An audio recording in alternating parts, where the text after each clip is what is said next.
Alright, bitches. So, my anime binge watching of 2016 continues. I have now completed another series, Death Note. Now, I've heard a lot about this throughout the years. I've only ever heard extremely positive things, so I decided to check this out. There is an anime series that runs about 37 episodes, and it's one of, I think I'm probably going to make a video on this subject, but it's one of these animes that's like is more of like a seasonal anime rather than yearly, like the Naruto, Dragon Ball Z, One Piece model of an episode a week, forever, to like this, Death Note, JoJo, One Punch Man, where because it's like such a short group of episodes, the animation is much more highly detailed. There's no filler. The pacing is quick and like very good. I do have to say I enjoy this style a lot more, and it does help Death Note out quite a bit because Death Note, as the series progresses, it's just constantly just hitting bang, bang, bang. It's never really like slowing down. Now, the premise for the series is that in a separate realm, there's these, I guess, monsters from Japanese folklore called Shinigami, which translates to death god. There's a realm of death gods, and one of them gets really bored and decides to go to the human world. And how he does that is he has an item called a death note, which is, a notebook or a journal that when you write someone's name into it, that person then dies. So what happens is this Shinigami named Rook, he, drops his death note into the world, and then a human named Light Yagami actually finds it and begins, judging and killing criminals that he deems unworthy. He decides he wants to cleanse the world of evil and eventually create a new world and ascend to the throne as god of this new world.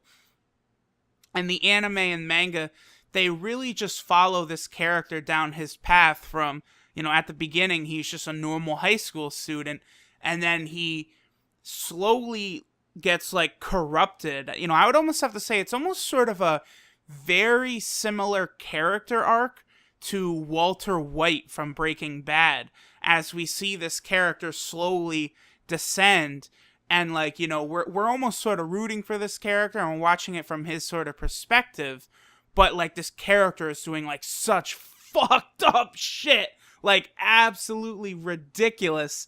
So just off that premise alone, I was very excited for the show. And immediately after getting a little of the ways into the show, I noticed, for me, it felt kind of like an anime version of the great show I really like called Sherlock, with Benedict Cumberbatch playing the role of Sherlock. It's a BBC show. And it follows the character of Sherlock Holmes, using his incredible intelligence to solve cases and, outsmart his opponents and being very witty and stuff. Death Note has a lot of similarities to that I find like just really fascinating and really, really clever. I love, when you're starting to see these plans that this character Light that he puts out, and like how they slowly work out and like trying to figure out, okay, like what exactly is he doing here with the notebook and yada yada yada. And the other thing that really makes it similar to Sherlock for me is that a character is introduced as, the world's greatest detective named L. And most of the series involves this battle of wits between Light and L that is just incredible, just really a pleasure to watch, and I was hooked. I burned through most of this series in one day because these two going back and forth with their different plans and ideas was just really, really fascinating to me.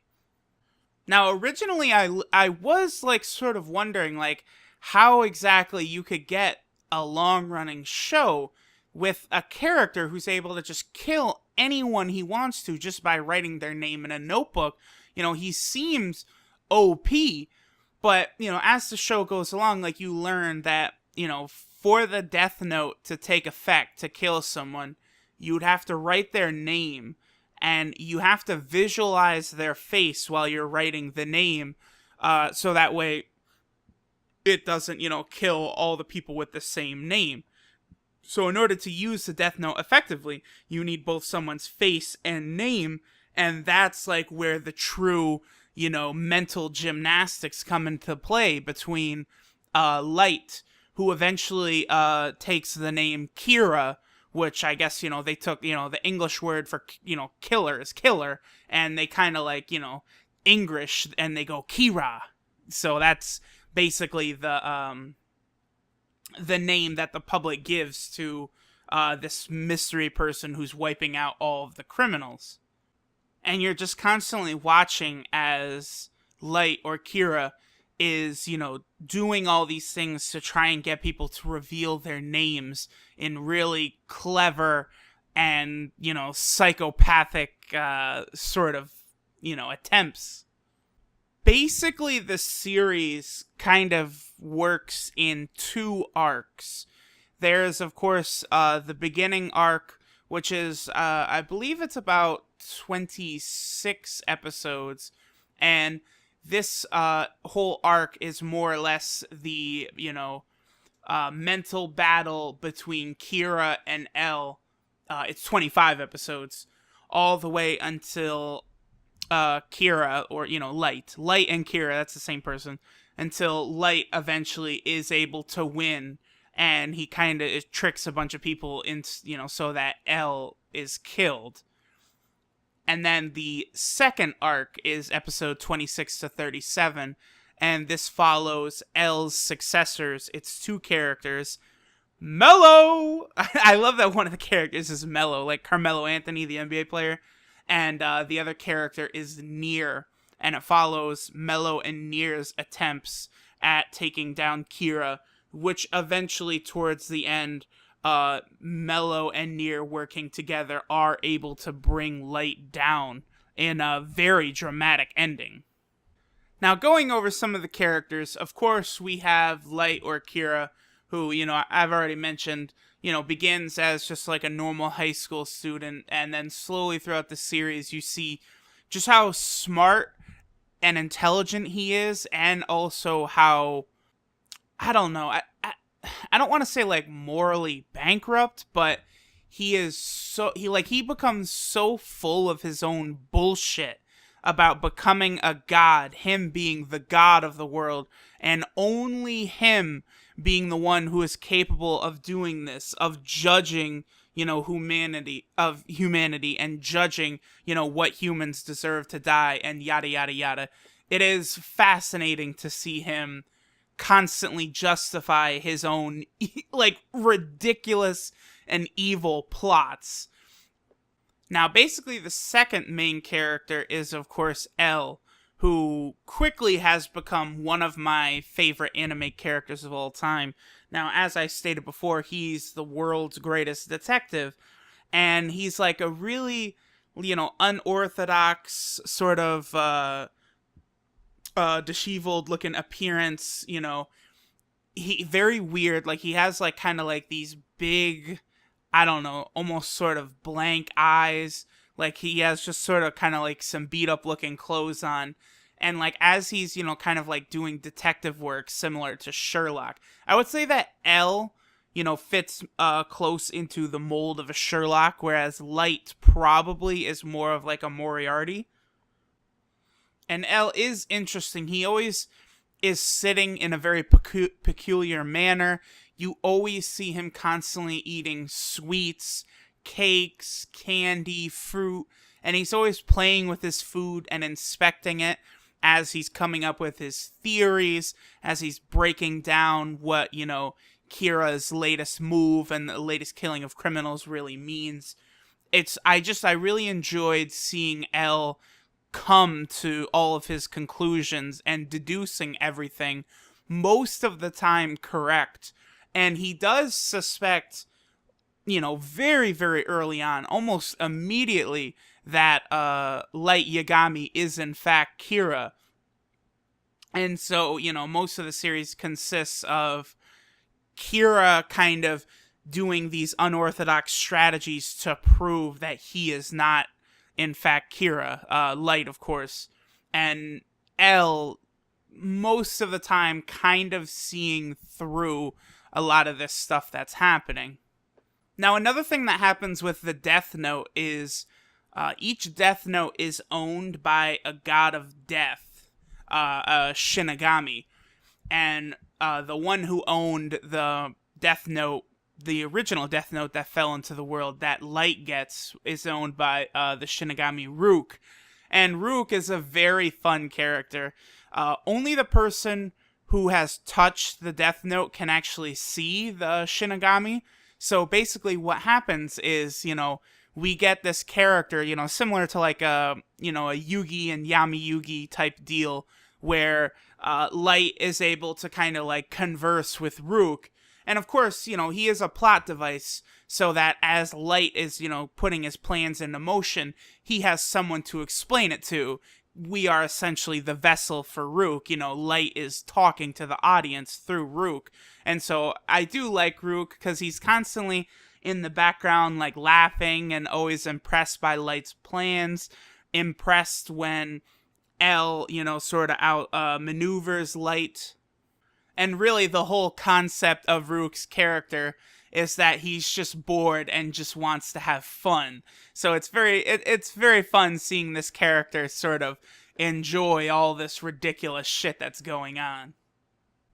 Eventually, probably around 10 episodes in, another character is introduced named Misa Amane.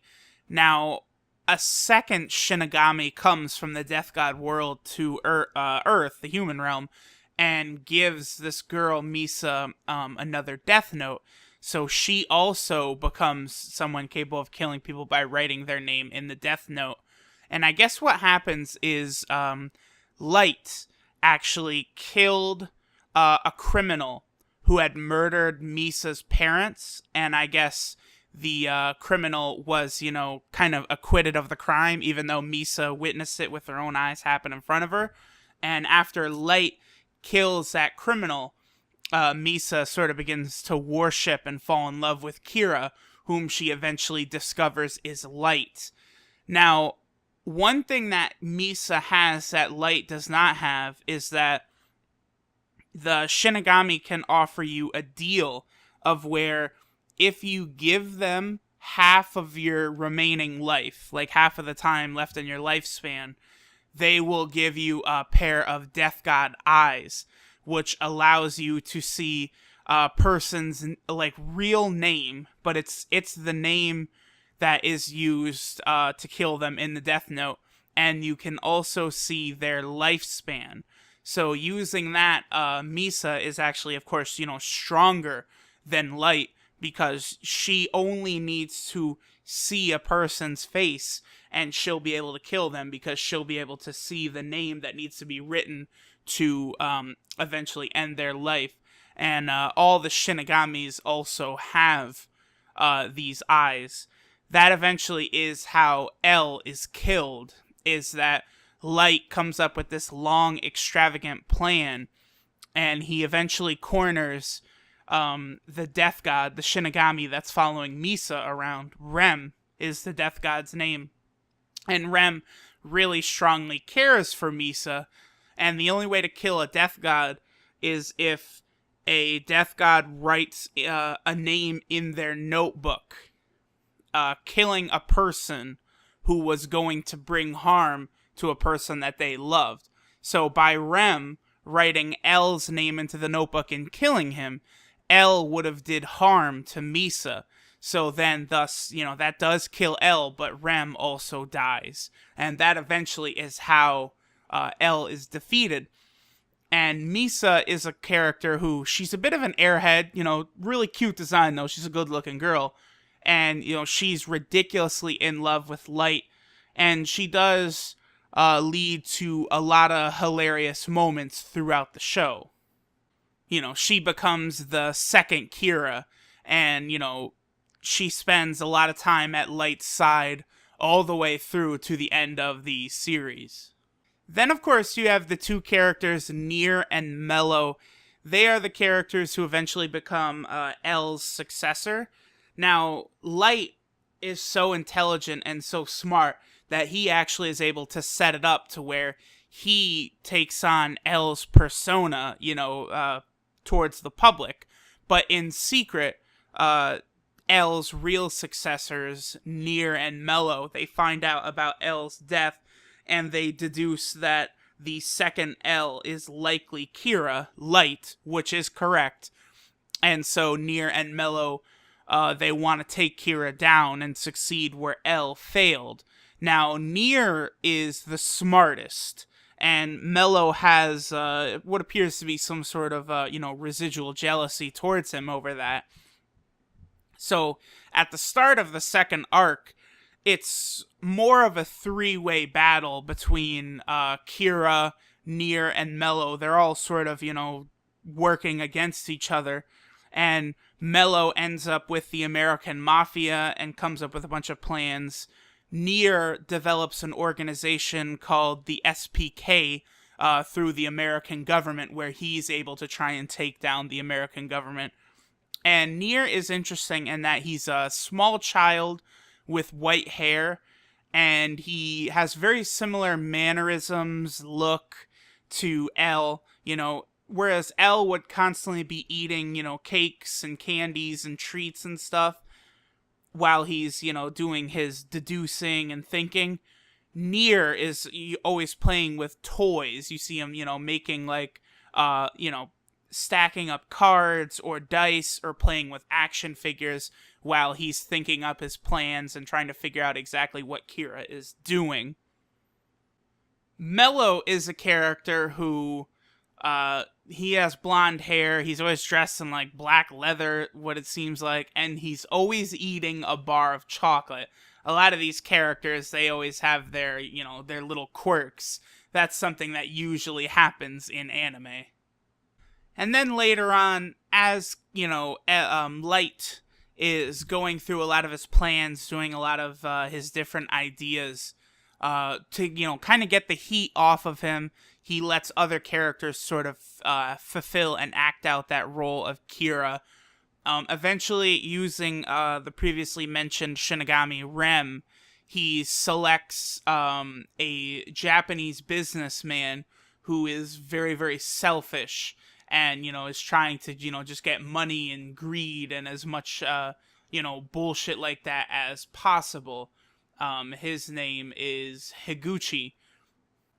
And Iguchi, while he's continuing the role of killing criminals, which Light instructed Rem to instruct Hiraguchi to do, he also is using the Death Note for his own personal gain of, killing off rival high-ranking members of his corporation, and so that his own corporation will eventually succeed and do really well. Now, during this time, Light actually loses his memories that he is Kira.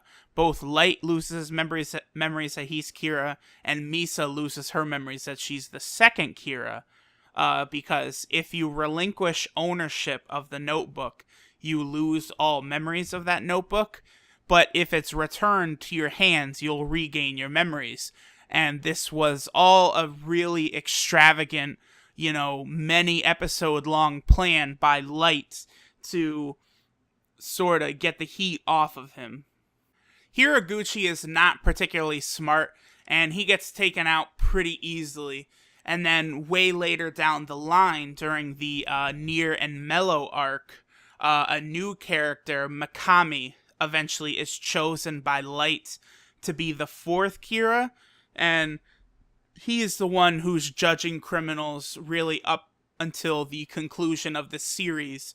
And it's a mistake that Mikami makes that allows Nier and Melo to kind of, close in on Light as Kira and eventually take him down.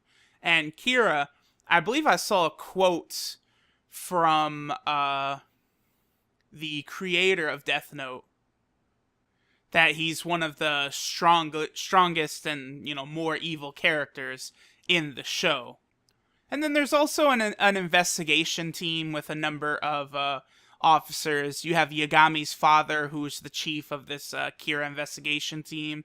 You've got this guy Matsuda, Aizawa, Mogi, Aide, and Ukita. And one thing that was really distracting me throughout the show, I couldn't help it, was that Light's father, Soichiro Yagami, is voiced by the guy who voices Madara in Naruto. And so I was just like really struggling to kind of separate the two. I was really having trouble with it for a lot of the show. But I think that pretty much covers most of the stuff I wanted to talk about.